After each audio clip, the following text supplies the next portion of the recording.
Hi guys, Andy here. So I've got a question here from Christine, which I thought I'd do a video to because there's a bit to unpack, and also I think it's a thing that many people here may struggle with. So it's a good thing, it's a good example. So Christine says, I'm really struggling. Procrastination is a huge problem for me, but maybe even worse, a time management and prioritization planning. It's a sick cycle.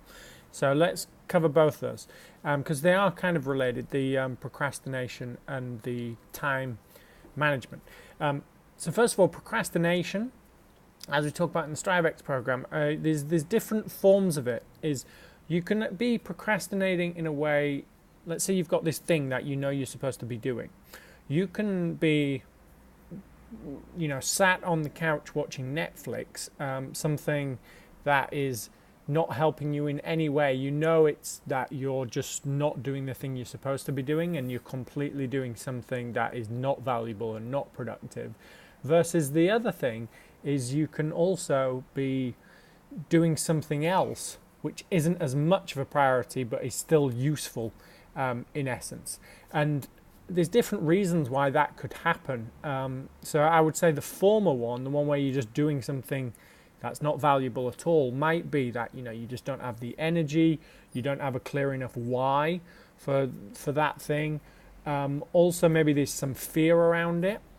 Whereas the second one, where you're doing something else, it might be just a lack of. It could be all those other reasons as well, but it could be a lack of prioritization. It could be those things. Though if you know you're procrastinating, it may not be, as long as you've been. You may know the priority, you just may not be doing it. So then it could come down to things like whether there's a fear around that specific action that you've got to take, or an emotion, maybe like boredom. So lots of people put off like doing their taxes or something like that. So that second one would take some reframing of the project. And one of the tricks you can use is you pick the thing in your list that you really want to do, the goal, and you say, look, I'm not allowed to do this one until I've completed that one. So then you're kind of like trying to piggyback on the excitement of the thing you want to do to get the thing done that you don't want to do or that you're procrastinating on. So I would take a look at that, like the reason why or the energy, depending on which one you are doing. So I asked for more detail. And Christine went on to say, I have zero energy most of the time, so maybe that is one of the things. I mean, if you don't have the energy, guys, it's not procrastination, it's basically survival. Now, I know that's I'm just trying to make an extreme point, but this is why the fundamentals are so important, which is what I'm going to cover now. So she put, I have zero energy most of the time and would rather just sleep. So myself, I had 2 really bad nights of sleep. The last night was good, but the 2 days before that, really bad. And the first night, I'd done all my routine, everything perfect, still didn't sleep well. And I was just terrible in terms of what I can usually produce and my productivity. Is just sleep just destroys that. So let's cover the energy thing. So in terms of energy, you've got to be doing the things like sleep, water, and food. Okay, and then your emotional, like how you're feeling, and you can add in exercise as the cherry on the top of the cake. But sleep, you need to set the same time to wake up. That's the first priority, because that helps determine the same time that you go to bed each night, which is really important for getting your body on that. No phones 90 minutes before, or screens 90 minutes before you go to sleep. Cold environment, all these things that are going to help you get good sleep. Next thing, drinking enough water. We've got the calculation somewhere. It's in the performance lab. So you should be able to look that. I'm sure it's in StriveX as well. And then food, having healthy, nutritious food. Energy isn't, and then on top of that, it's your emotional things. So what you can do is you can make a list of, throughout your day, what's giving you energy, what's taking away energy. And just by noticing that and being aware of it, this used to be the favorite exercise we used to give executives running billion-dollar companies, and you just tell them to notice where their energy is going, and it completely changed the game. So that's something you can do as well. And then she carried on to say, encouraged by mistakes, I'm in a major slump. My goals are many, but the pressing issue right now is work backload and deadlines. I mean, I've said this time and time again. focus and prioritization is key. The many goals, it's the difference between a diffused light, like a light bulb, just setting off in all different directions, and a laser, which, the light can cut through steel. You've got to narrow down to what is important. So for example, I had to make a decision a few months ago with the app. We were just getting to a point where we were running out of cash as a company trying to develop the app.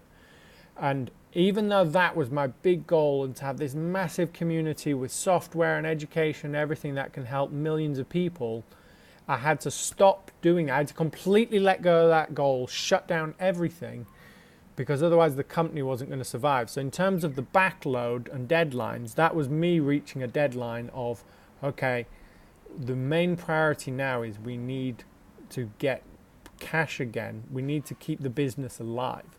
So for you, if you've got work, backload and deadlines, those are the things you should clear off. And I've noticed this with myself. When I have expectations on me of, let's say we've launched a new program for the coaches, and there's videos that I have to create, that creates such a pressure and a tension that you want to be as focused on clearing those things that do that, because that will drain your energy. So then all the other goals, just put them out the window, just get rid of them for now, because the main thing is to have time to do the things that are stopping you, draining your energy, and that you have to take care of before you can go out and achieve those goals. So the big goals do rely on you clearing out that backload and deadlines and those other things, okay? Because otherwise they're just going to keep sucking energy away. And it's like I talk about in the post of the how to reduce your mental stress in 5 minutes. You're just overloaded with too many things. Like, oh, my big goals, these little things, I've got that deadline. You just need to get rid of that thing for a while. You can come back to it and just give yourself capacity to deal with the backload and deadlines. Because like you say, I have a lot of anxiety about it, which is going to reduce your energy, because your energy is being used in a chaotic manner when you've got anxiety, completely disorganized, same thing. It's interesting, guys.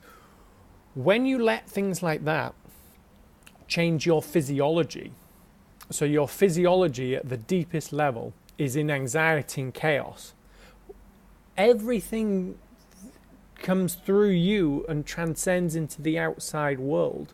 So of course your life will then be a manifestation of anxiety and chaos, okay? So it's just if you're the one producing that and you've got that at your core is this anxiety and chaos, then it's going to be completely disorganized and no one to help me. Well, yeah, that happens. We have to take ownership for what we can control. She says, a lot of negative self-talk, no external motivation to get to it, no support, recognition, praise, etc. from bosses, and the intrinsic motivation of doing a great job of satisfaction of it is wavering. It's a very tricky thing when you're doing a great job and you don't get that appreciation from others. It's something why I'm so thankful to have my own business, so I don't have to worry about that. But it's amazing how you still don't get appreciation in the way you want. So you have to always come back to you being the one to realize that you're in charge of the emotional state, and you need to give you the things that you need, or look to change the external circumstances if it makes it too difficult to. Don't believe this a fear thing. It doesn't sound like a fear thing. It just sounds like an overwhelmed chaos thing, to be honest, and no energy. So I'd be interested to see how you're sleeping, your water intake, how you're eating, if you're doing exercise, the cardio to give yourself energy. Bad habits are procrastination of both starting tasks and completing tasks, not making time for a balanced life, which feeds into anxiety, negative and energy levels. Okay, so we need to cover the three things are: let go of the big goals for now, because it's just causing too much stress. Deal with the urgency in front of you, knowing that allows you to get to the big goals. Second, make sure you are you know, the wake up time is the same, the going to bed time is the same, no screens, that sort out the sleep. And then use something like the time scanner tool that's in the overwhelm video in the behaviors section to take track of your time and create your default diary. Because if you do those three things, you'll clear out some of the anxiety, you'll get yourself some energy, and then you'll get focused on what it is you need to do, and then you'll see how far off course you are with actually doing these things or not. And then you can answer the next question. If you've got that now default plan and then you're still not doing it, and you've sorted out some of the energy and other stuff, then you can figure out what the next question is, and maybe it's how you're framing the things that you've got to do. So hopefully that was helpful.